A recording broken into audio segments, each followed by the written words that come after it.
दिल्ली में पोलैंड के उप प्रधानमंत्री और विदेश मंत्री राडोस्लाव सिकोर्सी से मुलाकात में विदेश मंत्री एस जयशंकर ने कहा कि भारत को चुन चुनकर निशाना बनाना अनुचित और अन्यायपूर्ण है।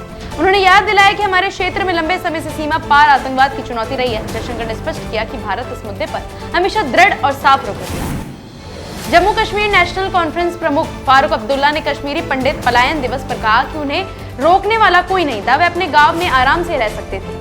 उन्होंने पंडितों के पुनर्वास पर कहा कि उनके समय से घर बनाने का वादा किया गया था, लेकिन सरकार बदल गई। अब उन्होंने दिल्ली सरकार से इस मामले का पूरा करने की उम्मीद जताई है।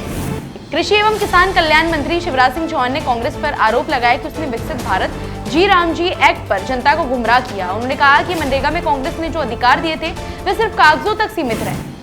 गुवाहाटी में केंद्रीय राज्य मंत्री जयंत चौधरी ने कहा कि सरकार नई पीढ़ी के लिए स्किलिंग और सम्मानजनक और आकर्षक बनाने की लगातार कोशिश कर रही है। उन्होंने बताया कि इसी प्रयास के तहत नॉर्थ ईस्ट में पहली बार बड़ा स्किल प्रतियोगिता आयोजित हो रहा है। ये कार्यक्रम युवाओं को नई दिशा और अवसर देने का अहम कदम है। अमेरिकी राष्ट्रपति डोनाल्ड ट्रंप द्वारा नए टैरिफ की धमकी के बाद सोना चांदी की कीमतें रिकॉर्ड ऊंचाई पर पहुंच गई है। MCX पर सोना 1.68% बढ़कर 1,44,950 रुपए प्रति 10 ग्राम हो गया है। वहीं चांदी 4.39% उछलकर 3,04,000 रुपए प्रति किलो पर पहुंच गई। भाजपा के राष्ट्रीय अध्यक्ष पद के लिए पार्टी मुख्यालय में नामांकन प्रक्रिया शुरू हुई। छत्तीसगढ़ के मुख्यमंत्री विष्णुदेव साय और प्रदेश भाजपा नेताओं ने अपना समर्थन पत्र जमा किया। भाजपा के राष्ट्रीय कार्यकारी अध्यक्ष नितिन नवीन ने पार्टी प्रमुख पद के लिए अपना नामांकन दाखिल किया है। केंद्रीय मंत्री मनोहर लाल खट्टर ने कहा कि डिस्कॉम लंबे समय से घाटे में चल रही थी, लेकिन सरकार ने उन्हें वित्तीय क्षेत्र मानकर कई सुधार किए। उन्होंने बताया कि सभी प्रावधान लागू करने के बाद अब स्थिति बदली है। करीब 50 डिस्कॉम में से कुछ अभी भी घाटे में है, लेकिन कुल मिलाकर लगभग 2700 करोड़ का मुनाफा हुआ है।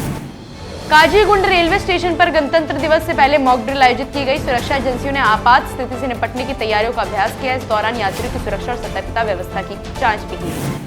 केंद्रीय पर्यावरण मंत्री भूपेंद्र यादव ने राष्ट्रीय वन्यजीव बोर्ड को स्थायी समिति की 88वीं बैठक की अध्यक्षता की। बैठक में पिछले निर्णयों पर हुई कार्रवाई रिपोर्ट की समीक्षा की गई। खासकर नीतिगत सुधार और परिवेश पोर्टल के उन्नयन पर चर्चा हुई। समिति ने तय किया कि वन्यजीव संरक्षण से जुड़ी नीतियों और कार्यक्रमों पर आगे की बैठकों में और विचार किया जाएगा।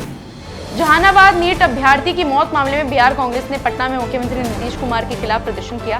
पार्टी नेताओं ने सरकार पर लापरवाही का आरोप लगाया। उन्होंने मांग की कि इस घटना की निष्पक्ष जांच हो और दोषियों पर सख्त कार्रवाई की जाए।